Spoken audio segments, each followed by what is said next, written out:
One more.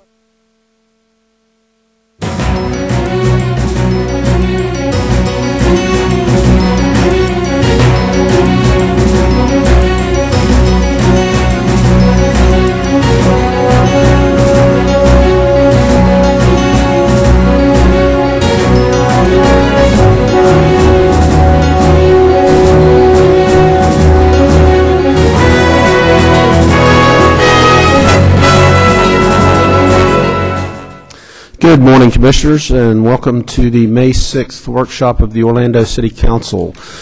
We are moving into the exciting part of the reconstruct of the Florida Citrus Bowl, and we are in the pre-construction phase, but heading toward or getting near final design, and I thought it would be appropriate, and we had discussed having an update prior to ranking of the construction management firms. Alan Johnson is here along with Jay Berlinsky and Brent Daubach to give us an update. Alan, you want to start out and introduce the team? I will. Thank you. Good morning, Mayor, Commissioners, and audience members. It's a pleasure to be here before you today to talk about the reconstruction of the Florida Citrus Bowl. I would like to introduce our team members that we have today, and there are several of them, so bear with me for just a second. One of our partners is Shannon Clark from Florida Citrus Sports. Thank you for being here, Shannon. Frank Usina, who's part of the venues office, who's our utility player on every project we've done so far, and we really appreciate him. Thank you, Frank. I don't know what we'd do without you, Frank. We don't want to know what we'd do without him, Mayor. Right. That's 30-plus years, and we're going to keep him going as long as we can.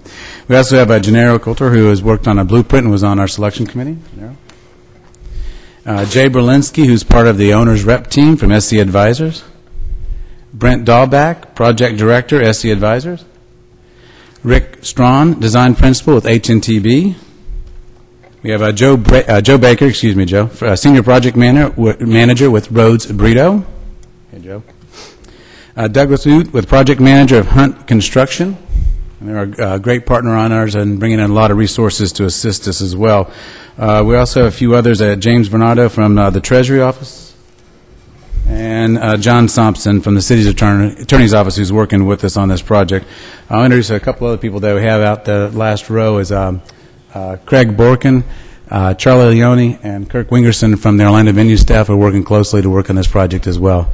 This is an exciting time, Mayor. We have a chance to really develop a new stadium. I stopped using the word renovation a few months ago when we started seeing what the plans are looking like, and it looked. We found out it was 80% to 90% new construction and demolition, and very little renovation. So we started using the word reconstruction, and I'm actually starting to phase in the word of new construction. So at this time, I'm going to call up Jay Berlinsky to start the presentation. Thank you, Mayor. Thanks, Alan. Good morning, Mayor and Commissioners. It is very exciting as our team begins to grow and get in place to begin to roll out more details on the project. And what I wanted to do today is kind of start a series of more detailed briefings that we're going to have over the coming months as we begin to finalize certain design aspects and, of course, begin to finalize budget and schedule matters that will ultimately come in front of the Commission.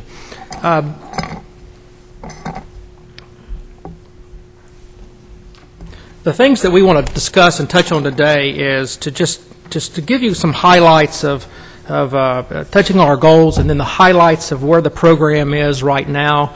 I think it'll give you a real taste of what Alan said in terms of just how much this facility is going to be reconstructed versus any kind of renovation, because it definitely, by the time we finish it, will have a whole new look and feel. So we want to touch on that. I'd like to take some time and talk about our project team in terms of the way it's organized and the experience behind all of the different aspects of our team, which I think you'll be very proud and of the high level of competency and experience that we're bringing to the project. I'm going to ask Brent if he'll come up at after me and discuss the project delivery, because there's some challenges in terms of how this project we demolish that lower bowl, come back in and begin to move those new features in place, and of course schedule and working around all of these different events that we're trying to preserve through the both of the end of the year seasons. And that has its challenges, but we feel quite confident that we can do so. And then we're going to finish with some next steps to kind of show you the future process and when we'll be coming back. I think just to touch on goals that we've had since the funding was put in place last summer. Obviously, to achieve Forest Citrus Sports and the city's goals as it relates to the current activities that we use in the Citrus Bowl, and then also to begin to think about flexibility for future events. If it were to be additional neutral site games for the NFL or for college bowls or additional other venues, we wanted to take all those into consideration. And then I'll touch on the third one, enhanced fan experience. One of the things that we did before we launched into too much detailed programming is we went to the market, did some studying. We studied what we call our competitive set, our other bowl games, other venues that might have similar bowl experiences, so we would see how we matched up or where it was we needed to go in order to be able to match up. And we felt very confident coming out of that, that when you combine what this facility can be with the entire experience of Orlando and the package of Orlando, that everyone that we engaged to discuss about this felt very strongly that Orlando's package was going to be one of the best in the country. Will we be able to match Cowboy Stadium in terms of the number of suites and amenities overall? Well, no, we're not a billion-dollar stadium, but at the same time, we think we can prevent one of the best game day experiences in the country. And when you match that with what the city can provide overall for the fan, it's no question that this becomes one of the most exciting venues in the country for post our bowl games and neutral games and things such as that. Of course, the last key component of this, the last two, would be the Blueprint Initiative. It's been a high priority. In fact, in working with Gennaro and the city, when we were finalizing our rankings and evaluating our CM, we made the decision before we went out to weight the Blueprint at over 20% of the weightings of the selections, which was the highest it's ever been on a weighted scale. So that shows you the priority that we wanted to put on the Blueprint, and it definitely provided a phenomenal response from all the CMs that came in. They all had excellent teams, and the recommended team that we're proposing to you had, we thought, an extraordinary team. I'm going to stop for a second and turn to Gennaro and ask if you'd like to come up and talk about that experience or where we are there. Thanks, Jay. Good morning. There are things that plague the MBE programs or assistance programs that you want to do for MBEs. And over the years, they have been these things. MBEs have a need for cash flow. They need assistance with cash. They need assistance with bonding. Excuse me. And they need to be paid quicker than cities and owners normally pay. I am really excited about what Turner proposed. And this is what set Turner made it the leader of the pack among everybody that responded. Everybody adequately addressed all of the Blueprint issues and said they would try to do something about these issues. Some people even named agencies that they would seek out for help. Turner actually has a program in place to address all of these issues. They have a diamond program which matches large business enterprises with small business enterprises, which a lot of our minority businesses are small business enterprises. And from the outset, they look at what the minority company needs or the small business needs, and they come up with an arrangement. If the large business enterprise has to loan the company money, they will do that. It's set to writing, so I get to look at whether or not it's a fair deal for the MBEs. But this is one of the few programs that's in place, they already have it in place, that will do something that we've needed done ever since I've been around these programs. The other thing that they say they'll do, Turner says if necessary, they'll pay the MBEs as quickly as 2 weeks. That addresses a lot of the problems that MBEs have had with cash flow. The last thing is bonding. Turner is going to implement, with the city's permission, a sub-guard program. They will address everything that has needed to be addressed for the more than 30 years I've been working with this program. I am very, very excited about Turner's proposal and the programs they have in place, and I think if this comes off as I expect, this will be the best assistance for small and minority businesses that anybody in this area has ever seen. That's what I wanted to let you know. Thank you. Thank you, Gennaro. Thank you, Gennaro. Commissioner Ortiz mentioned to me before about community outreach, and I know that community outreach will be the #1 priority when the CM comes on board, so I'm sure you'll start to see that in your different districts as they begin to reach out and touch base with the subs that will be involved. The last two that I wanted to touch on would be, of course, financial and schedule parameters. I want to touch on schedule first. We looked at a number of scenarios as to how to approach this project, and of course, this is unique in the sense that we have to give high consideration for the events that will happen, particularly those in the fall of the year. We at one time were looking most closely at a scenario that would have had postponed or delayed or relocated the 14-15 events. But the more we started talking to the contractors in the market and really drilling into it, we became quite confident that we could approach this project with a delivery method that set a schedule in place to get in and get out and be able to maintain or retain our events, particularly for the 14-15 season, which would be the next year. What that means is, and Brent's going to go through this in more detail, that we really won't start construction in earnest until after this year's coming events in later this year in January of 14. So schedule in this project has its challenges, but we're excited about getting in there. The CMs that proposed gave us tons of information in terms of how they all would look at it, and it was a real learning curve. And Turner's approach, we thought, was superior from that standpoint. In terms of financial parameters, this is a huge priority for me and for the team at Amway. We're 30 days ahead of schedule and on budget, and this team will achieve the same. The challenge we have right now is making sure we're programming and putting the right fundamental requirements or the essentials that we believe the facility needs to compete at all the levels that you're asking it to compete with. We're working with the city now to bring all that together with a funding plan, and the next meeting that we'll have with you will begin to lay out that final scope of work and the funding plan that we're going to put together so that you can really have some dialogue about that, and then we can move on from there to the GMP.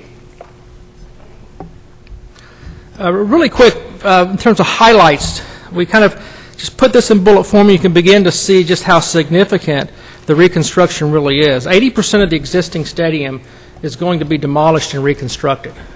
When you think of it from that perspective, you realize just how much is going to be put back in place. It'll be brand new for the facility. It'll have a new exterior look, new exterior entries. You'll see that in a minute as Brent goes through. You'll see some of the renderings. You'll have a new 360-degree main concourse that'll go all around the facility.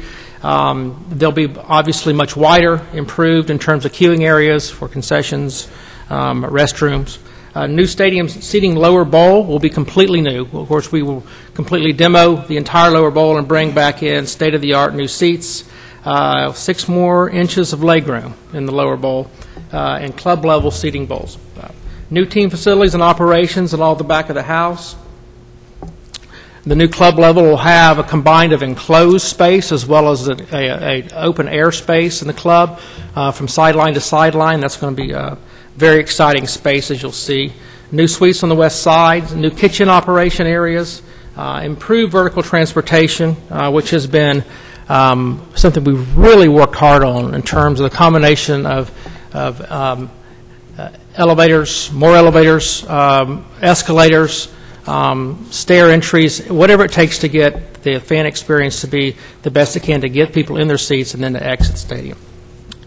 And technology, of course, is big in these facilities today, and our technology, as we kind of ramp through this, will be extensive. The mechanical and electrical and plumbing budgets are extensive, and the buyout of the best technology we can possibly afford, which I think will be very dynamic. This is just a minute on the team. I think one of the overall important things that I believe in these teams is with projects that are this complex, the people you want touching your project and thinking about your project every day need to have been there. They need to have done this before, because you don't want to leave that at risk. If you were to approve our recommended CM, and if you were to take all of the components that we have in place, that's over 220 past venues that this team or their companies have completed prior to this job. So to say our bench is deep would be an understatement. You can see from what we call the owner's team, which is your team. To the left, of course, we work with Florida Citrus Sports and making sure, as the main tenant, we're coordinating with them into what their criteria are for their events. And then to your right, you see kind of a blow-up of the owner's team, which includes SC Advisors and Hunt Construction, which we brought on board about 2 months ago, I guess, at this standpoint. Hunt alone, I think, has done 142 projects over their 62 years. So we were very excited that they were put in place early, because schedule is so important right now, and having their experience to begin to look at the project delivery methods, begin to analyze budget impacts before we were able to get the CM on was great. When you bring the CM on board now with them, now you combine the two largest sports venue constructors in the country, and we're going to need it, because it's going to be a challenge, but this team is very much capable. HNTB has been on the job, of course, for a number of months as our designer. They've done 60 sports venue projects, and how many renovations? Actually, our marketing just informed me 110. 110. How many renovations did you say? 40? Probably 30 or 40. 30 or 40. So we think we've got the right people on the job. Owners, contractors, and consultants, in addition to the standard direct consultants we'd have for testing, threshold, and things like that, we also are looking at carving out the technology and the FF&E into that component instead of going through the contractor, which will save us money. It'll also save us the sales tax program, which we'll work on that as well. At this point, I'd like to bring Brent up and ask him if he'll walk through the project. We're very excited to have Brent as the project director. Brent comes off of the Miami Marlins project, where he was the main project director in building their new stadium. Before that, he directed the Kansas City Chiefs project, which was a renovation in Kansas City, and before that, he was at St. Louis. So Brent comes with an incredible amount of experience in terms of sports venues, and we'd love seeing him there daily, waking up, directing the project. Brent? Okay, thank you, Jay. Good morning, Mayor, Commissioners. As Jay Why mentioned, don't you start by telling the council how to say your last name and what it rhymes with? Daubach, just like Roger Staubach. Okay, as Jay had mentioned, we had brought on Hunt Construction several months ago, and they've really been critical in helping us figure out this project strategy, not only from a design perspective, but also a construction perspective.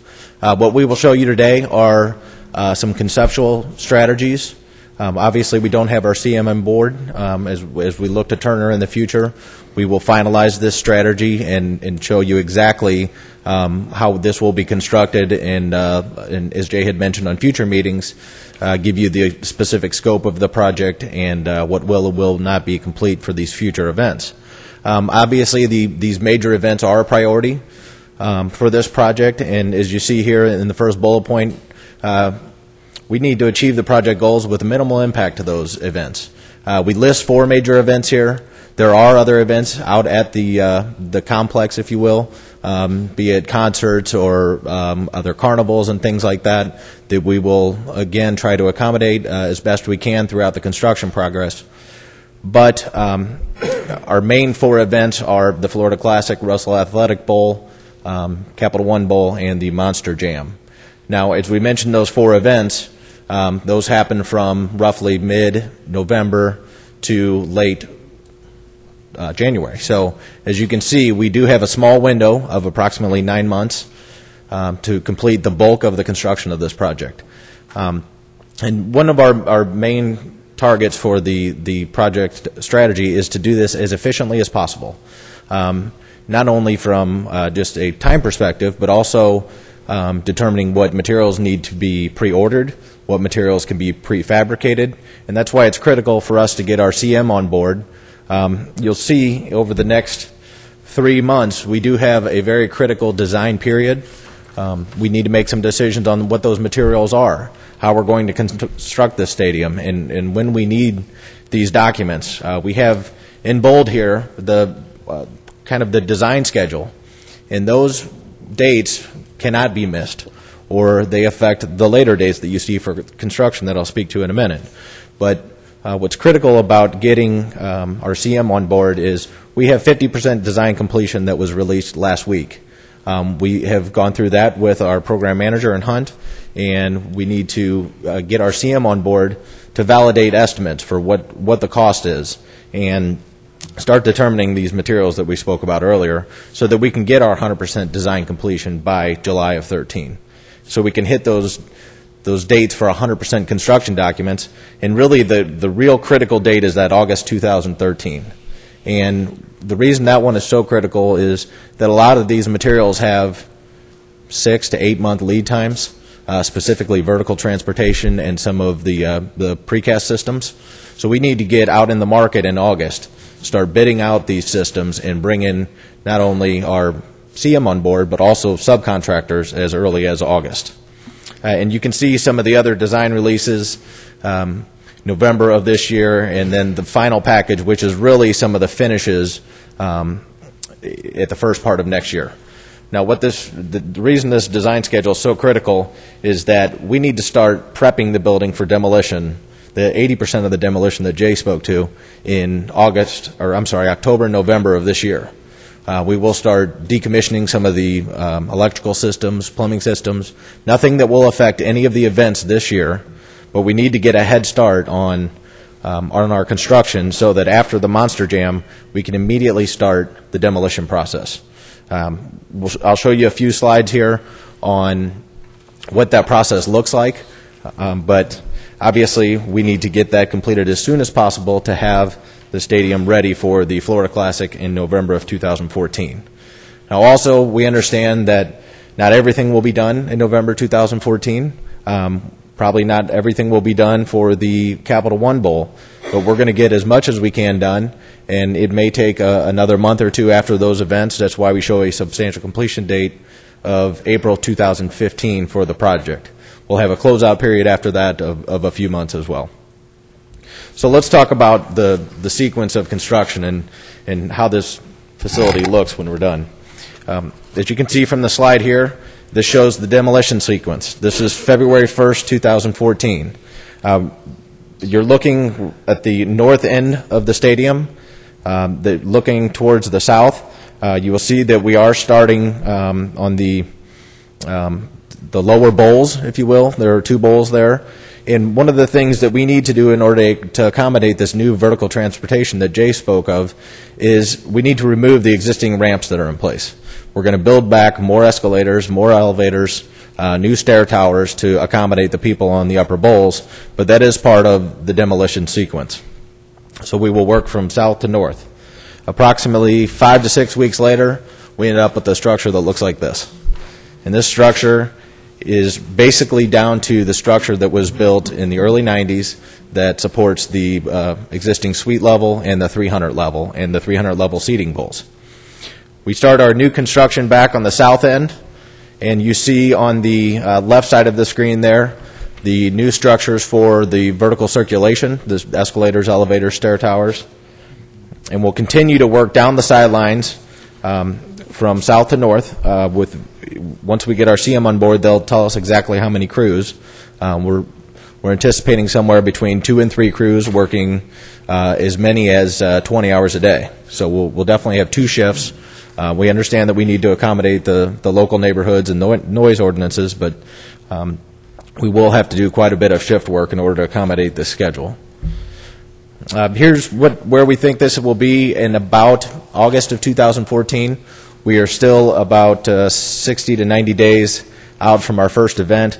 We anticipate we're getting close to the final installation of the lower seating bowl, the structures. so that on our November 14 day, the stadium looks something like this.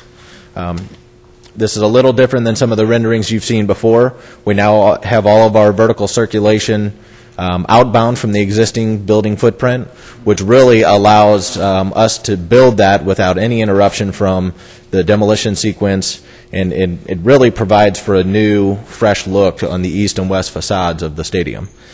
These towers house, as I had mentioned before, our vertical transportation. They'll have a color scheme that HNTB has been working on that creates, it matches some of the local architecture here in Orlando. A rendering from the northeast. This is at the corner of Church and Rio Grande. As Jay had mentioned, we wanted to create these real focal points of the stadium where people know where the entries are, and the flow of the fan through the stadium works well. We've added these grand stair towers on the three corners, the northwest, northeast that you see here, and on the southeast, and this really creates a gathering place for people. They can walk up to the club level, which is really a fan plaza area, if you will, and allows people to mingle there regardless where their seats are. So you really have these focused areas of entries and places to meet. And then you also see in that rendering the vertical transportation that gets you up to the upper concourses.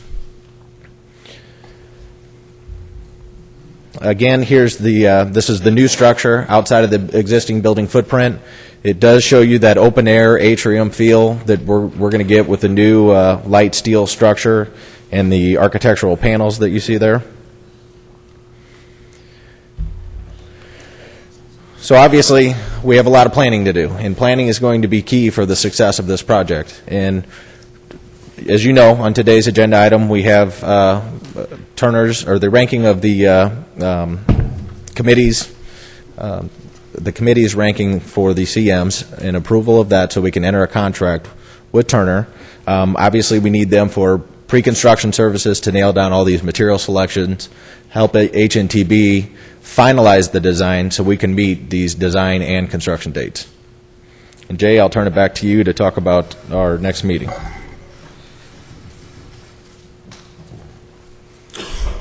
want to touch on one thing that Brent said to let you know how extensive we looked at the delivery of the project delivery. We thought it was so important that we actually wrote project delivery into the CM requirements and asked the CMs to present to us what their project delivery methods would be. We had a phenomenally talented and competitive group of 8 firms that we shortlisted to 4. All of them were asked to do that. We were impressed by all of them, for sure, but what it did for you, what it did for us, is begin to verify if our strategy to get in there so quickly and get out so quickly worked. All of them responded with a strategy that would do that. Now, of course, they're all trying to get the job, so you'd naturally think they would, but the detail of which we asked them to present to included types of structures, how they would come together, how the bowl would be demoed. So when you get all those proposals that show you more details of how you get in and get out of there, it gave us that much of a higher comfort level of doing so. Brent mentioned there'll be some things in the 14-15 season that won't be there. What does that really mean? We feel quite confident that the bowl structure and the seating structure will all be there and be in place, possibly with the exception of some parts of the north end zone. So the things that we believe that might be unfinished at that time would be maybe some of the premium areas in the suites. Some of the suite areas may not be completely renovated yet. Possibly some of the concession areas, but most of them will be. We could bring in temps from that standpoint. But most of the things that would be incomplete, we think we can step up and provide temporary facilities. But the most important thing is we'd be able to play that game, or those games that season would not have to relocate them. As I mentioned when we started, this is kind of the beginning of a series of reviews we'd like to have with you. Once we get the CM on board, and you can see from Brent how much he emphasized how important the schedule is over the next 90 days. we will begin to really dig in again with them on the budget and really kind of construct what we would call our final budget and ultimately come back to you probably in June, July with a preview of what the budget and the funding plan would look like altogether. So you can really begin to see what the overall package would look like. You would begin to see detailed schedules. By that time, we'll have had community meetings, we'll have worked 3 or 4 months so the blueprint goals will begin to fall in place, and we can see what that looks like. So that just gives you an idea as to kind of what the future brings. This summer is a very important time for the Citrus Bowl, getting ready with a full, complete, accurate set of plans and doing the pre-ordering that we'll need to do this in mid-late summer is so critical because you can't emphasize the efficiency enough to say how important it is to get in there in 9 months and get that thing out and back in. So you can imagine being ready at every level is something that's really important to us. We'll complete our presentation now and open it up, Mayor and council members, for any questions you might have. Okay, and if it wasn't completely apparent from the rendering, there will be a club on each side, just above the lower bowl and below where the suites are today, that you will walk up to from your seats, and has vertical transportation, otherwise known as elevators and escalators, to that club level. So there'll be a club on the east side, there'll be a club on the west side, and then that terrace in the end zone is, in the north end zone, you're able to put temporary seats on, so it expands the capacity of the bowl up to 65,000. When the seats aren't in, it's down at 61,000 or something like that. But I think the terrace part of that is one of the cooler features of the entire stadium. It's going to be a gathering spot like the Budweiser Baseline Bar, but you're going to have a view to the lake and a view to the stadium, and I think it's going to be a very flexible area that might even be used on non-game event days, and with the grand staircases coming up, it's just going to be a very focal part of the stadium. Commissioner Lynham. Thank you, Mayor. Thanks, Jay and staff, and all of you for your presentation. I have a few questions, and I'm willing to start off, and then after maybe everybody else come back and finish up these questions. I want to ask about the team first, because everybody had a fairly decent team. And through the meetings that we've had in the community, and I've read their applications for the most part, I'd like to know, I think off the bat, the 10% for subcontractors, for the MWBEs, for the Turner team. And, I've known Turner through Scott Shadowski. I don't know him, as you guys may have traveled with him since he's gone. And I believe Scott to be a man of great integrity and gets his bills paid, has always been real fair to minorities, but I don't know that level on this current leadership. So I just want to see, how does that fee share for these partners will go forward, and are they going to have deductions for things like their overhead, where there maybe shouldn't be a deduction? I'm just curious how you're going to structure that, and who is going to watch after that. Will that be a blueprint issue? Will it be yours? And at some point, I'm going to ask you to really give the structure in a little more detail, like who all these people. I don't know who Brent is, what he does. Does he work for the city? Does he work for you? Does he work for Hunt? I don't know who he is. Brent? Yeah. Brent works for my company, but is 100% assigned to the Citrus Bowl, so he works. Right. So you're his boss. Yes. Okay, so I can talk to you, and I want to talk to Brent.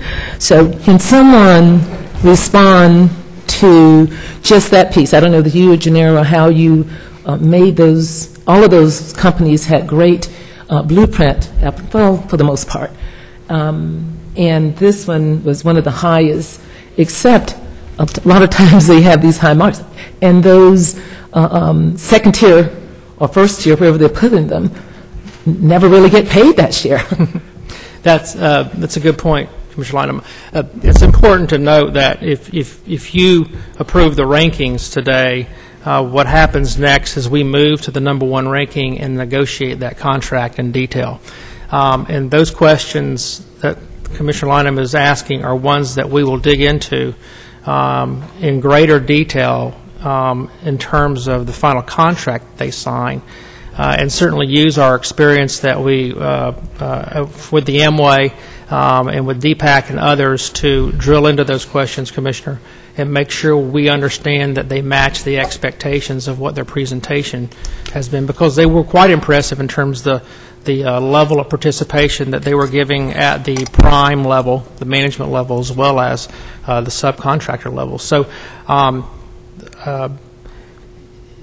I think it would be important to follow up with you after we've sat down with them and really walked through that, so I can give you give them a chance to verify, confirm, and put it in an agreement so that we can come back to you and verify what that looks like. Right, and I'm sure at that point then we can maybe verify that if Turner gets an increase or some savings, that part would be there. Will their subs, not all the subs, but that second tier or first tier, I don't know how they've got them structured, their team get the same? Because one of the companies did that, said that, and it did not work. It did not happen. I've seen it happen, here, and I'll bring up that conversation a little later. But it's like I saw this fiscal impact. I don't know whether this is something that goes for Turner, the CM, to get moving. And if there's some, what do you call these fees that come first because they need to do some things, will those MWBEs get their share during that percentage time, because they need money to get their insurance and everything. And when the companies say it, and I've read it here for our CM that we're selecting, or you recommended, that too be a part of it, because it's kind of mysterious when these companies say one thing.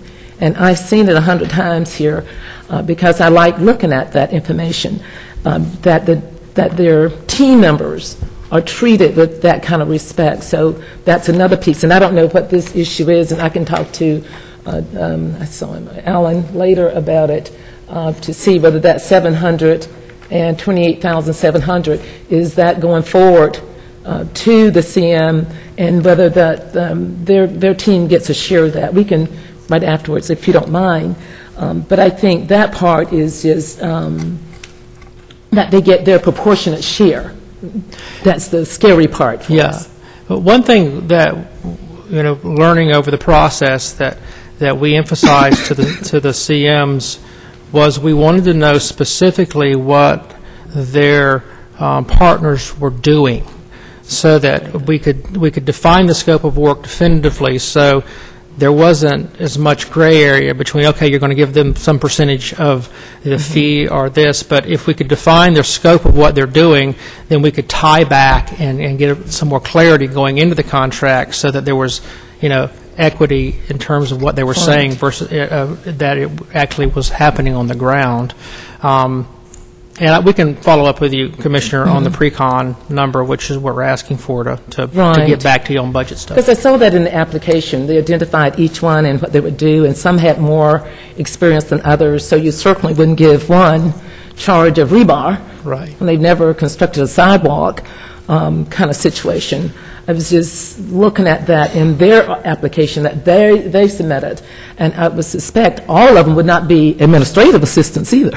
No. At that percentage. So I would like to go with that with you, especially when these new starts or these new projects get started.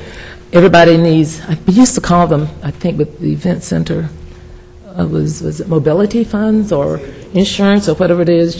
Mobilization. Jose, this is not, I'm not talking to you. Thank you.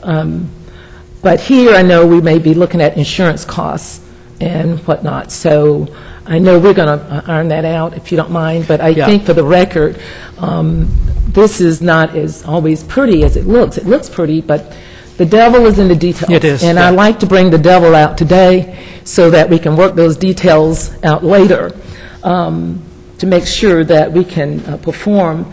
This team is going to perform at the highest level of not only efficiency but integrity.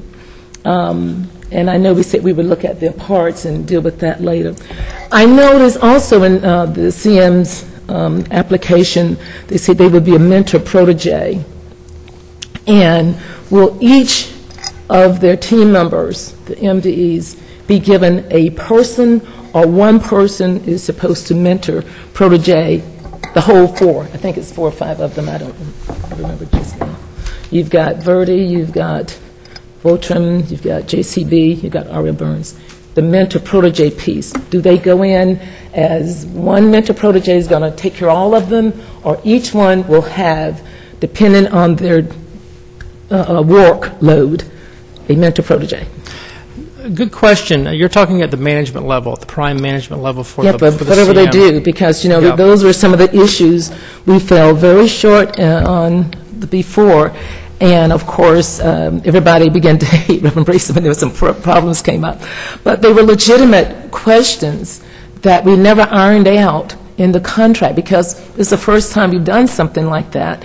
But I think the cleaner our contracts are, the more transparent they are, and the more questions we can ask. Or when people raise those issues, we don't have to have a fight. We don't have to have this controversy, you know what I'm saying? When it's there and we can say what it is and then move on up to the next issue. We can, when we sit down with the CM, break that out. It would be my opinion that it would be more than one protege, because there's different aspects that have to be and it's 4 addressed. And I think at that level, the protege experience is really related to pre-construction management and a lot of things that they'd like their skills honed on. Right. That may come from the CM, that may come from a part of our team. I think we have to take a burden of that as well, to say how to help them during that whole pre-development phase, really get protege, because that's so much of the process of that. So we'll go back and look at it, but my guess is it'll be a number of ways that we fit the right firms with the right protege. Like, you know, in the pre-construction, I'm sure that JCB, who was there Demolition, sub on site stuff, which is a very important part of the early costing, because we're not quite sure exactly yet. We've got everything encompassed in that scope. They'll play a big role in getting in there and understanding what the as-is or the as-built are on the infrastructure and the utilities and things like that. But we'll take note of that and make sure we understand how that program works. Right. And you know, Jay, and I know I want to certainly compliment Alan and Gennaro, and Mayor Dyer and I go to so many of these meetings, and we do have them.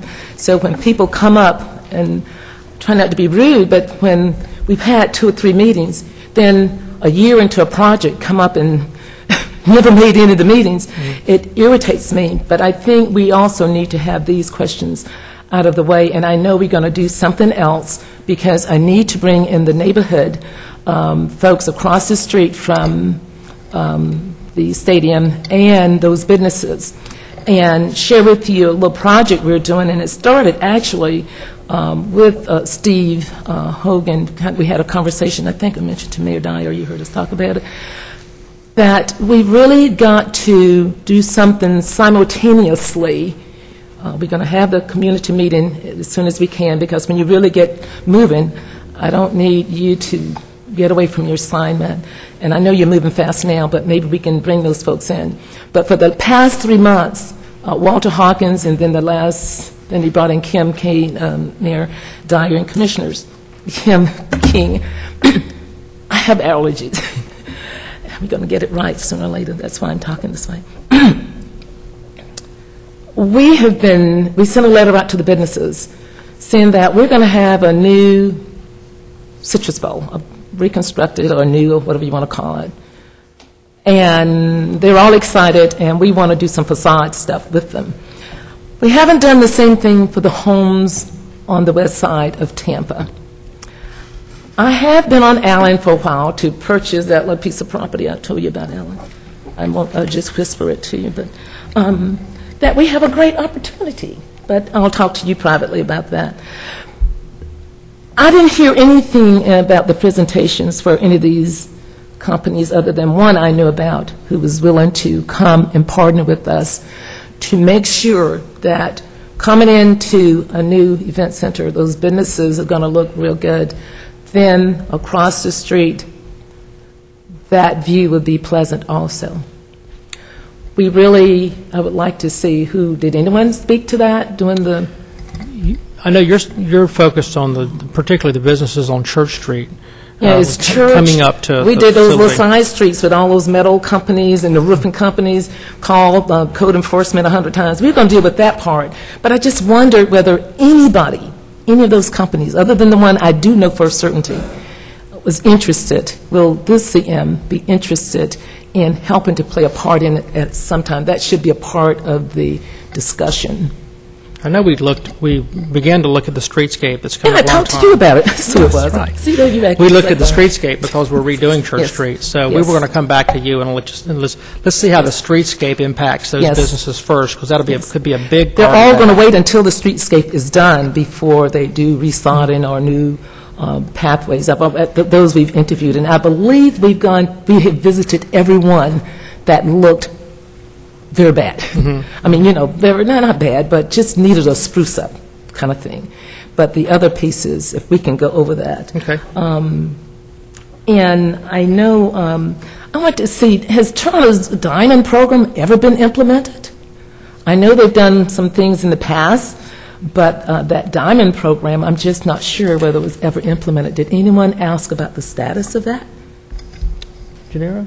They said it isn't. At some point, can I see who it was implemented on?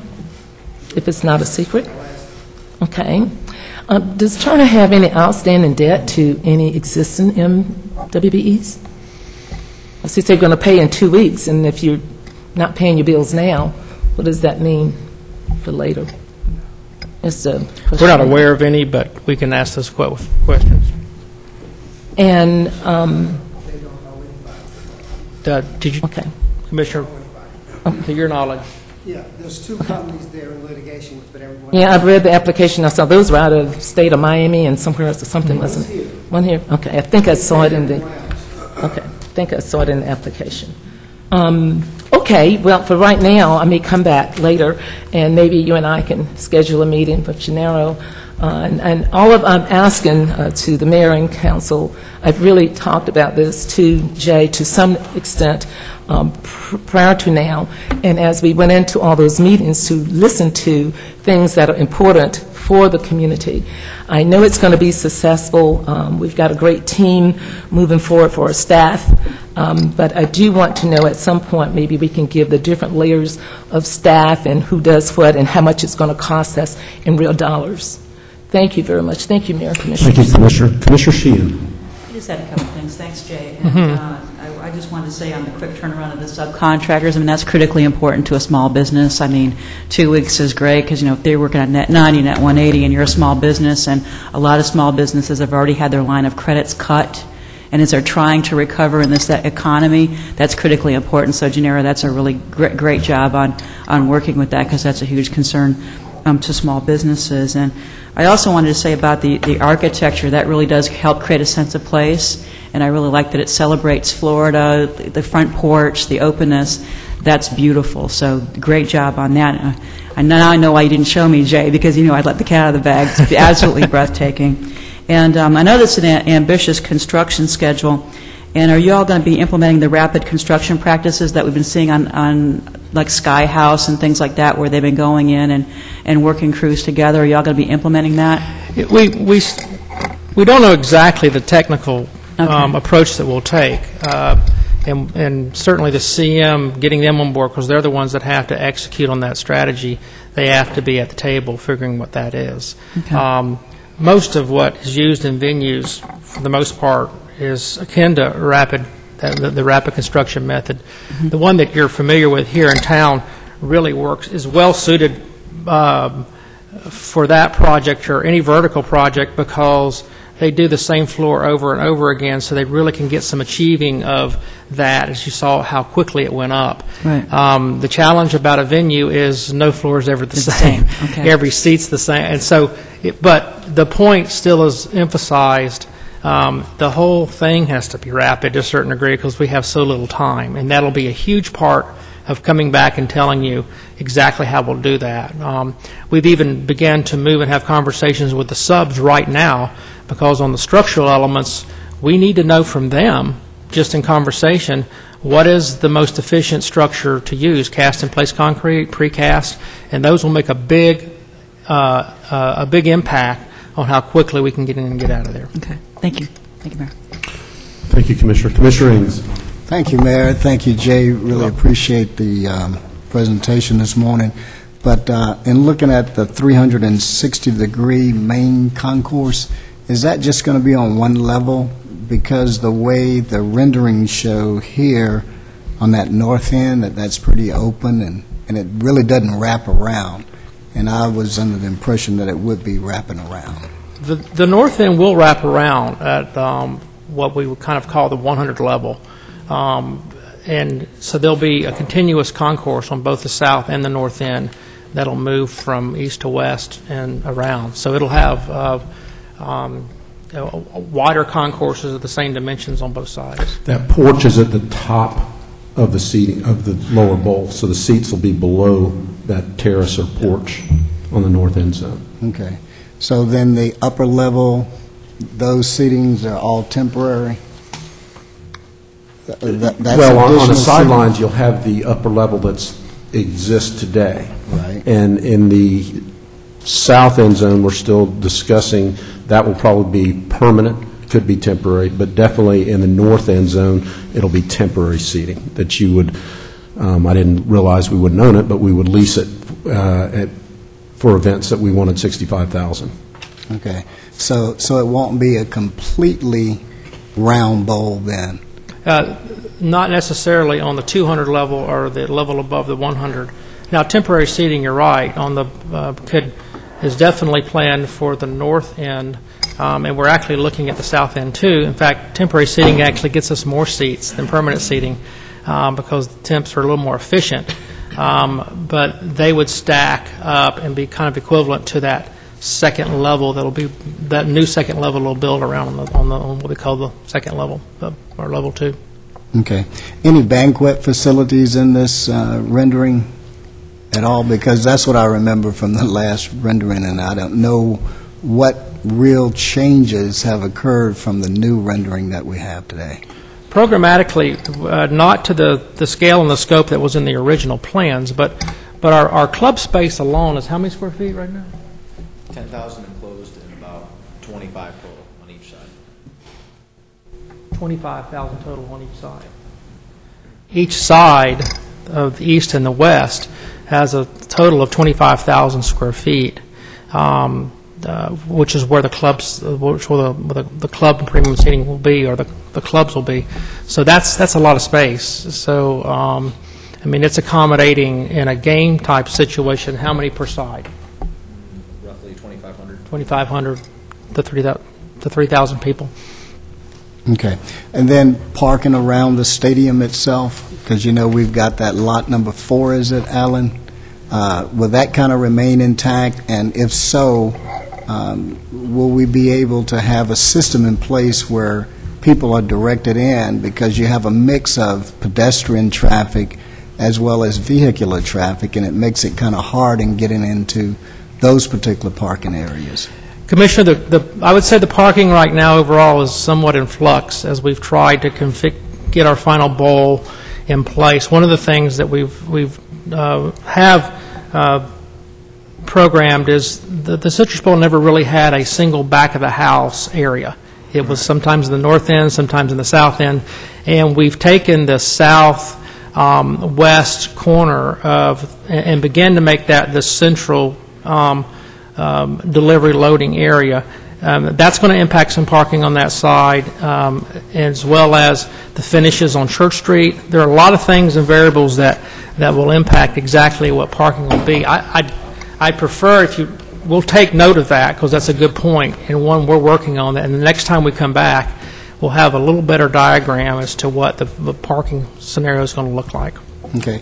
And the other 50% of the renderings that's not complete yet, is that basically the inside of the bowl? Well, in this project, sometimes you hear drawings referred to as your schematic phase, and then a design development phase, and then a construction, the CD or construction. documents. When we make reference here to 50%, we've actually combined the schematic and the design development into one. So 50% of the drawings is 50% through those two phases. The bowl is, for the most part, set in place in terms of its structure and its seating, and the club levels that are going to be put in place, and that's very important because the structure is the most important thing to be moving on. The other 50% of those drawings will start to be the more detailed issues such as mechanical, electrical, plumbing, specifications for each and every room, kitchen equipment, all the details that will move into kind of placement and the technical requirements. Including the new scoreboard? Including the new scoreboard, Okay. yes. All right, that's all I have, Mayor. Thanks. And Commissioner, one of the things that is happening with this stadium, or with this rebuild, is the front door is shifting from the south to the north, so we're very mindful of the pedestrian flow and the pedestrian traffic, and there's, 8 different, 1, 2, 4, plus the two sides, there's 8 entry points into the stadium, so thinking about how pedestrian traffic will flow on game days is an important aspect of this. Commissioner Stewart? Thank you, Mayor. Jay, you had talked early on about the process of the next few months working with us a little bit more closely about some of these details. And so I guess a couple of things that come to mind in my mind. First is that these renderings are relatively new, and from our standpoint, there's been some transition and some flow to that. Like Commissioner Ings, one of the things that I always kind of thought we were looking toward is the idea of being able to kind of close in the east and west in some type of future creative structure that could be closed in and be able to use for, I would call it a mini convention center of some sort, but be able to use some things that are down there. It appears here that that's going to be all open space underneath with facade in front. I guess in a sense, have we abandoned the idea that there's going to be a possibility of additional features sometime over the course of the next 5 to 10 years? Because that was kind of part of what we wanted to do, get the core structure of this and say, well, there may be more things we want to add, but not have to go back and reconstruct a stadium to accomplish that. Well, good question. And the first that I would address there is the 25,000 square feet that are on both sides that we refer to as the club areas, which is a large space. A portion of that will be inside, and a portion of it will be an open-air club. But the entire space on both sides will be designed and constructed so that it could be made an enclosed conditioned space. So that's 50,000 square feet of space. That's a lot of space. That's a small convention center if you look at it. Now, it's not contiguous. There's certain things it won't be able to do. But that is a sizable amount of space for assembly of up to, 2,500 to 3,000 people on either side, particularly the side that's facing east. Could definitely be used on off event days to address different assemblies that you're talking about. However, considering the budget constraints that we're going to have, we're not contemplating an upsized assembly area right now, just because we're stretching every dollar just to get to some fundamentals like capacity. We have to make sure we get back for Florida Citrus and others a 65,000 seat capacity. When we drop that lower bowl, we're going to lose 10,000 seats. So we've got to come back in on the north side and find every seat we can. So our money's going to be a priority toward capacity of the bowl and addressing what we think are BCS, our event requirements first. And I don't think we're going to see the ability to put in place space beyond those two club spaces right now. Are we going to have any way to have the structure to accomplish that task? Or are we just, that's my concern. I know that when we started this process years ago, it was 250 million, and then got dropped back down to what we would consider to be a minimum with a hope sometime in the future to create a structure that would move back up to something that would be significantly more. Yeah. So that's, I guess my question is it better to build the frame of a house that will hold a two-story house even if you can't afford the second story? I'm not exactly sure where it was in the original drawings, so maybe you can address that up on that. So. Thank you. Thank you, Commissioner, Mayor. First off, Jay's saying exactly correct. We have 10,000 enclosed. We have 25,000. We can actually make that 25,000 enclosed down the road if funds become available. So that can allow us to do banquets, small meetings in there. At one time, I think you might have recalled the underneath the ground level of the east side was considered like an exhibit hall or a convention hall with a lot of columns and a fairly unfinished concrete floor. That plan, we're using that area now for concourse area, for concessions and restrooms. Again, when we went from 250 down to 175, some of those things had to be, trimmed back to make it accommodating. But we're still going to be able to do this down the road. The 10,000 is going to be a nice space. We can use that for smaller groups. And then if we get to the 25,000 square feet on the east side at least, and west side eventually, that can allow us to accommodate more different type of events. Yeah. Well, the dream I have is that with what's going on with transportation and the streetscape and what's going in the downtown corridor, that we will be able to increase not only the venue itself for its own purpose, but be able to use off-site, much like we did with the Amway Center and much like what our long-term goal is for the DPAC, is that where we can make our money and where we can create pleasant experience for people coming downtown is to be able to use these venues in unique and different ways. So they'll be comfortable coming back into the same environment again. They won't feel that they're coming only for an event. They'll feel it's part of the community. And so that becomes important to me. Commissioner, sorry, didn't mean to overspeak. One of my goals, and Mayor's heard me say this before, is to have some kind of daily activity at that complex to make it a vibrant part of that community. Yeah. So it's not the goal we're letting go with. It's just figuring out the right, when we get to the final plans and what we're able to do, what space can we utilize to make that daily activity or at least more weekly activity, because that is one of my goals. Good, thank you. The other question I have is a question concerning the aggressive schedule. I appreciate your openness to listen to 4 or 5 vendors and say, to go in thinking, I'm not sure we can pull this off, and then have 4 or 5 pretty good creative vendors to come back and say, I think you can pull it off. But I guess when I'm looking at it is at the end experience, and I'm probably coming from Shannon and the rest of the crew, what will those coming to the bowl games, what will they experience? Will they be walking through a construction site? Will they have significantly limited parking? Will they be parking now in downtown? How are we going to address a significant parking problem because you're going to take a large area to stage? Those are the kind of things that we're probably going to only have this kind of one shot. In my opinion, if somebody's going to walk in and go, gosh, this really looks neat, next year it's going to be really cool because it's going to be done next year. But they still have the experience that they're there for that one particular time. So I'm more interested in that fan experience that sells this to the rest of the country. For the 14-15 game specifically? Mm-hmm. I think in order to even contemplate this strategy, we had to have a comfort level that we were going to be able to get the bowl substantially completed. And the portion of the bowl that might not be done, which might be the north end zone, which there's not seats there anyway, would not encumber the bowl experience for the rest of the facility, which would include the club areas as well. We don't know until the CM gets on board to tighten that schedule down to see. We want to be realistic with you. We don't think 100% of it's going to be ready, but we know Florida Citrus Sports and others are delighted with the fact that, okay, we may not have 65,000 that day, but if we had 59,000, that would be an incredible home run for the facility.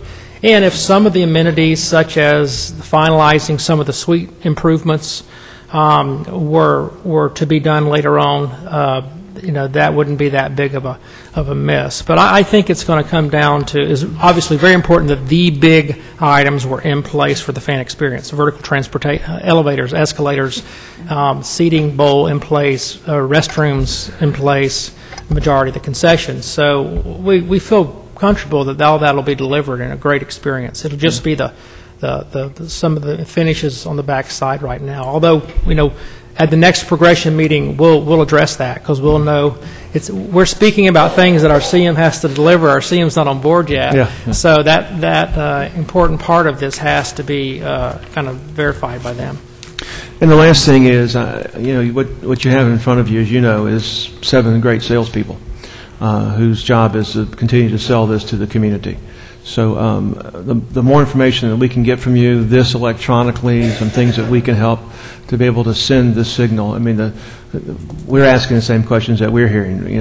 Are you shutting it down? Or are you not? I was around when we moved the game to Gainesville and tried to bring it back, and know some of the challenges that involved in just that process. So anything you can give us from this standpoint, as the renderings get finalized, as CM gets moving forward, as you end up with like we did much with the Amway Center, end up having maybe 1, 2, 3 level standard set up so somebody could look and we can get a better feel for it, so we can actually end up making sure we're selling the project on behalf of you and on behalf of the city. Thank you, Commissioner. Yeah, between now and the end of summer, the progression of documents will just start flowing out, and we'll make sure you get them all just to see the details. Thank you very much. Thank you, Commissioner. Commissioner Ortiz. Thank you, Mayor. You have answered pretty much all the questions I asked. So thank you. Thank you for your presentation, Mr. Berlinsky. I just have a few questions, and it has to do with budget and workforce. With all these new changes or whatnot, and I know that you still have to get the CM and do all this other planning, but do we have a ballpark figure on budget here? If there's any changes, I basically want to update our community on what we're looking at here when it comes to budget, or do we still have to wait for a preliminary number here? Actually, let Rebecca field that one. We renegotiated the agreement, the interlocal agreement, and made the amendment to the interlocal agreement. We have accounted for escalation, and that number, I'm not sure I could actually tell you what that number ends up being today. Correct. I think we have a lot of things that need to come together. I think that the largest part of the budget is defined by contributions from tourist development tax and the CRA. But we do have a number of figures that are sort of in flux that will provide for additional funding. There may be some opportunities for certain private funding for some of the concession areas to perhaps be contributed. We want to follow that up. We have some other items that are in flux. I'll give you one big item that we have a real close eye on. The calculation of the escalation amount that can be added to the 140 that was committed to originally in the interlocal agreement is dependent on a monthly CPI index number, and we will take that all the way to the GMP. So that number will be in flux for a while. And I'm just saying all of this is that this is kind of coming together, and we're working actively in my office with the venues office, the venues construction office, to kind of bring both the design and our available funds together. And we're designing within those. So we would not anticipate that we would be coming for additional public money, but rather more defining what the public contribution in terms of a hard dollar amount will be based on the escalation and based on the timing of the construction, so that we can determine what our investment earnings would be over that period. That was my concern with the timing. Yeah, and we're going to work together. We've been working together very closely on that, and there's just a lot of pieces to that, and I think it's important that we get the most for the money we have out of the construction, and that's what our efforts have been going toward. Thank you, Rebecca. The next question is in terms of workforce. Can we speculate what are we looking at in terms of how much are we going to be producing here, employment? Not right now. Okay. And I would tell you the biggest variable on that would be whatever mean and method we use on the structural piece, because there are two ways to go here, depending on the ability to meet the schedule. One would be a cast-in-place system, and one would be a precast system. Well, that would be two different dynamics of a very large labor force that we would need to know. So we can take that question and come back after we meet with the CM. I'd rather answer it then, because that strategy, one way or the other, will vary our manpower in different ways. And one more thing, we have the 6 more inches of leg room in the lower and club level sitting balls. Are we calling that area JetBlue? Just kidding. Thank you. I appreciate it. Thank you, Commissioner. Thank you, Jay, and thank you, team. Shannon, I should have let you know that I was going to call on you, but I'm letting you know now. Since Florida Citrus Sports is a big part of this, and one of the reasons for renovation and the timing was in anticipation of the changes to the postseason play in college football, Florida Citrus Sports made the decision not to bid for the semifinal games, but to instead maintain the 2 games that we do have, and then to compete for the national championship game on a periodic basis. Could you just come and further explain the strategy a little bit, which I happen to 100% agree with? Thank you for the opportunity. And Steve apologizes that he couldn't be here today. He was out of town, so he sent me in his place. After the city has decided to renovate the stadium and put so much into the facility, when the bid came out for the semifinal games, and the bid indicated that we could not have 2 games within that certain period of time, it didn't make sense to us to, after the city had made a commitment to us and Florida Citrus Sports, to take a game away. As you all know, our mission statement is to drive economic impact for the city of Orlando, and removing a game by bidding on that semifinal would have taken that opportunity away. So we remain committed to putting together 2 of the best bowl games that we can, with the Russell Athletic Bowl and the Capital One Bowl, as well as bidding on the national championship game when that opportunity becomes available. Thank you. I just wanted to make sure everybody knew Absolutely. that we had done that. Absolutely. Okay. Thank you. Thank you. All right. That will conclude our workshop for today.